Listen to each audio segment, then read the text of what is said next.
નમસ્કાર દર્શક મિત્રો, ટીજીએનમાં આપનું પુનઃ સ્વાગત છે. હું છું આપનો મિત્ર પ્રફુલ્લ ત્રિવેદી. આજે આપણે વાત કરવી છે નજીકમાં જ આવી ગયેલી સ્થાનિક સ્વરાજની ચૂંટણીઓની. સ્થાનિક સ્વરાજની ચૂંટણીઓ એકદમ નજીક આવી ગઈ છે. ગમે તે ઘડીએ એની જાહેરાત થવાની સંભાવના છે. દરમિયાનમાં જે 6 જૂના મ્યુનિસિપલ કોર્પોરેશનો છે એમાં સરકારે વહીવટદારોની નિમણૂક કરી દીધી છે અને 71 નગરપાલિકાઓમાં વહીવટદારનું રાજ આવી ગયું છે.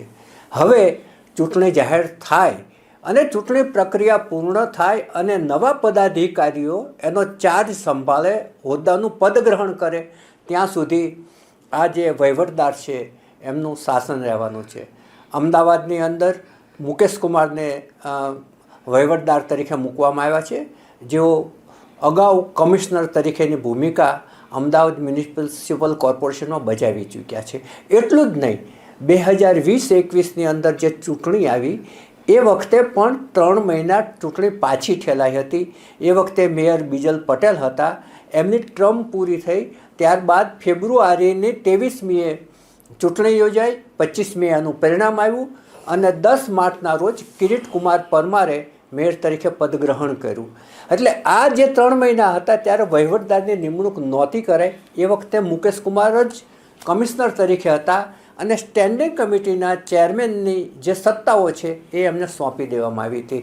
જ્યારે આ વખતે છે એ વહીવટદાર મૂકવામાં આવ્યા છે. આ એક નવું પાસું છે.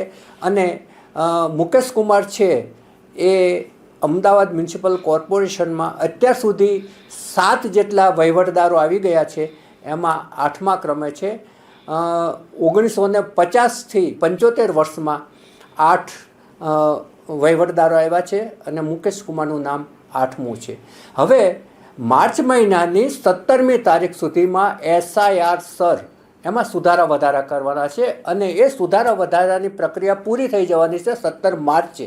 અને ત્યારબાદ ચૂંટણી પંચને એમાં સંતોષ જણાય એ પછી એ ગમે તે ઘડીએ ચૂંટણીની જાહેરાત કરી શકશે.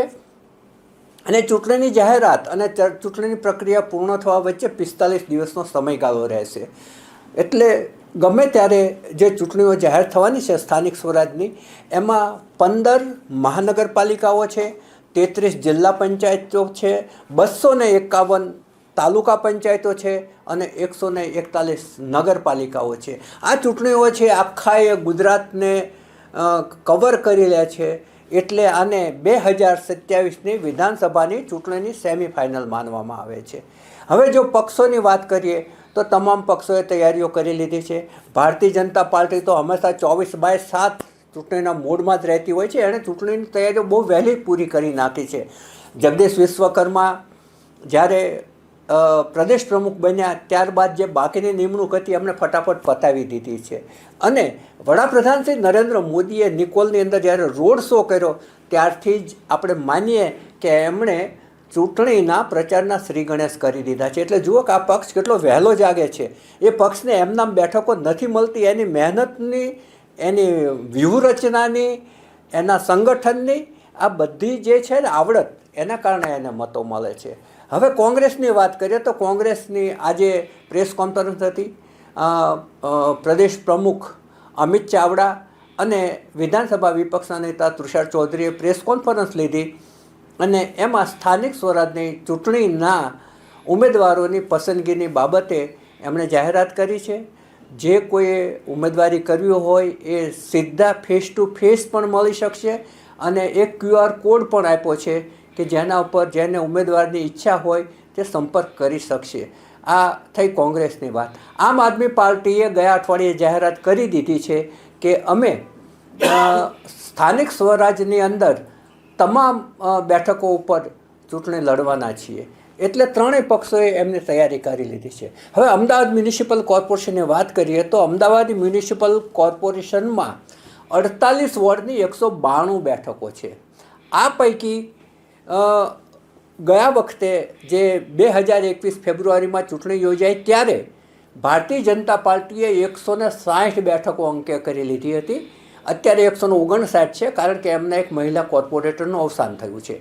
જ્યારે કોંગ્રેસે માત્ર 25 બેઠકો મેળવી હતી એમાં પણ 24 બેઠકો મેળવી હતી, એમાં પણ એક ઓછી થઈ છે અને અત્યારે 23 જ રહી છે.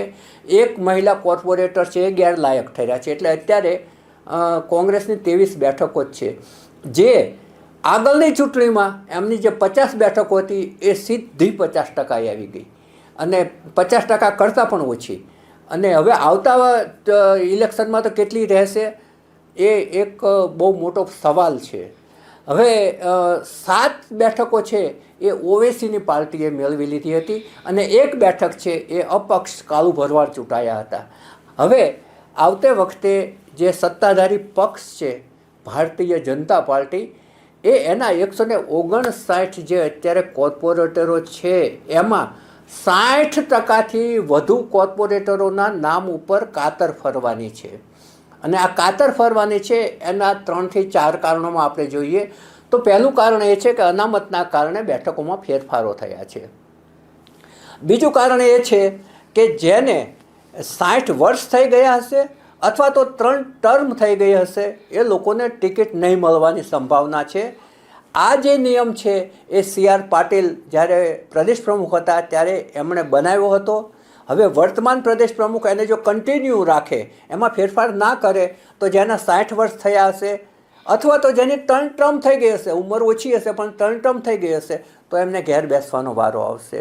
ત્રીજું, કોઈ વિવાદાસ્પદ હશે કે અહીં ત્યાં કંઈ નામ ખરડાયું હશે એવા કોર્પોરેટરોની ટિકિટો પણ કપાવવાની છે. હવે આપણે જો સૌથી પહેલાં વાત કરીએ અનામતની, તો અનામતમાં 50% બેઠકો મહિલાઓને પહેલાંથી જાહેરાત થઈ જ ચૂકી છે. હવે જે નવી જાહેરાતો જે અસર કરે એવી એ છે કે જે ચૂંટણી પંચે અગાઉ જાહેરાત કરી છે 28/10/2025ના રોજ, એમાં જે અનુસૂચિત જાતિ છે એની 20 બેઠકો છે, જેમાંની 10 બેઠકો મહિલાઓની અને 10 બેઠકો છે એ પુરુષોની રહે છે.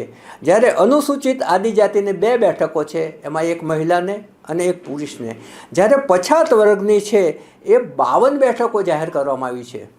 એટલે 148 વોર્ડ અને 52 બેઠકો, એટલે લગભગ તમામ વોર્ડની અંદર પછાત વર્ગની એક બેઠક આવશે અને આવશે જ. અને 4 વોર્ડ એવા હશે કે જેમાં 2 બેઠકો અનામત આવશે. એટલે અત્યારે જે વર્તમાન કોર્પોરેટરો છે એમાં ના મોટા ભાગના નામ ઉપર કાતર ફરવાની છે.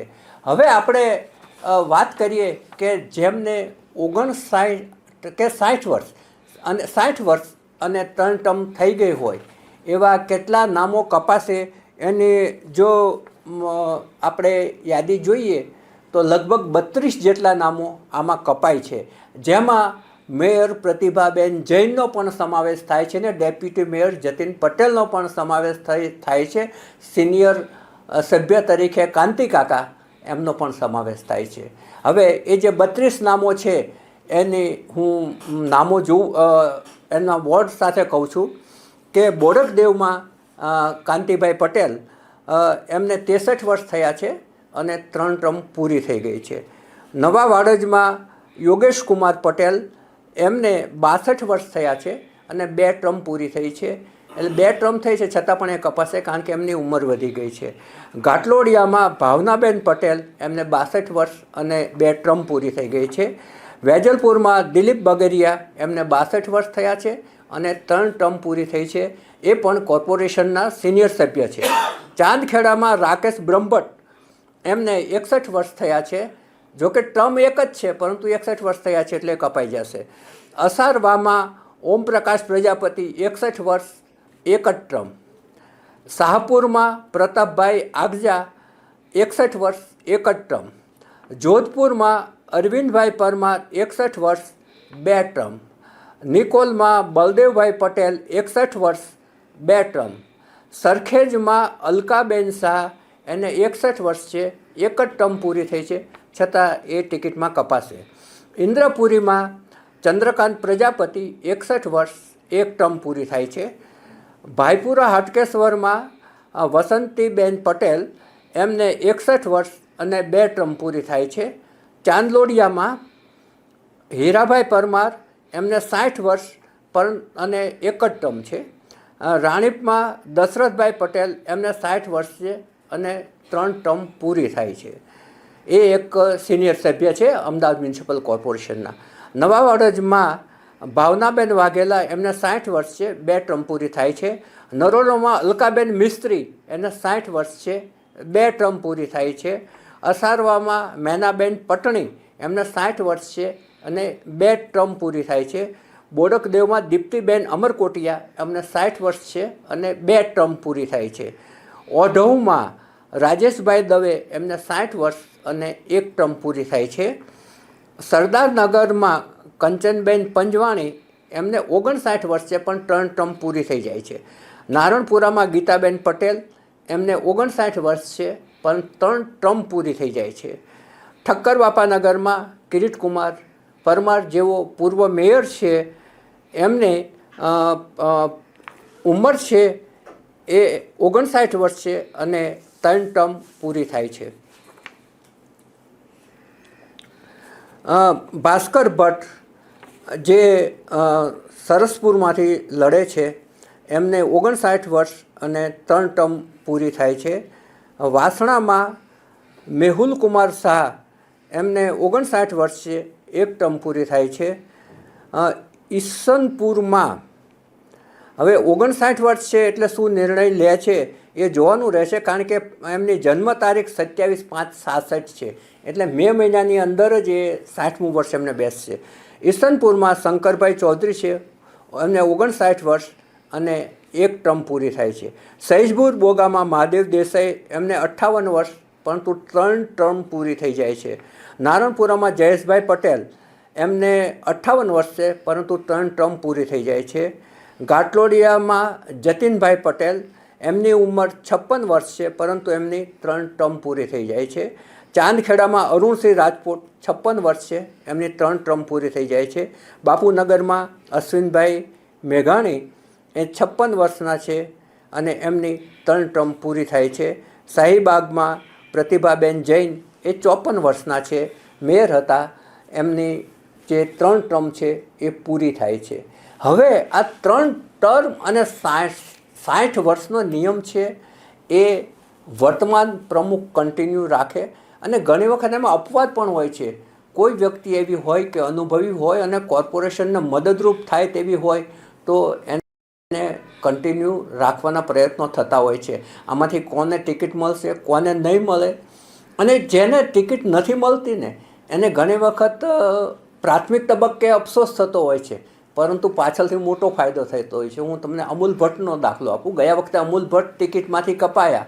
શરૂઆતમાં એને અફસોસ થયો, પરંતુ એને ધારાસભ્યની ટિકિટ મળીને અત્યારે એ અમદાવાદની અંદર માનની ધારાસભ્ય બની ગયા. એટલે ઘણી વખત તો એવું બનતું હોય છે કે શોર્ટ ટર્મ અફસોસ છે પાછળથી કોઈ બીજા ઇનામમાં પરિવર્તિત પણ થઈ જતો હોય છે. એટલે જે કપાનાર કોર્પોરેટરો છે એને કોઈ સારું પદ પણ મળી શકે છે આવતીકાલે, આપણે ઈચ્છીએ અને એમને શુભકામનાઓ પણ પાઠવીએ.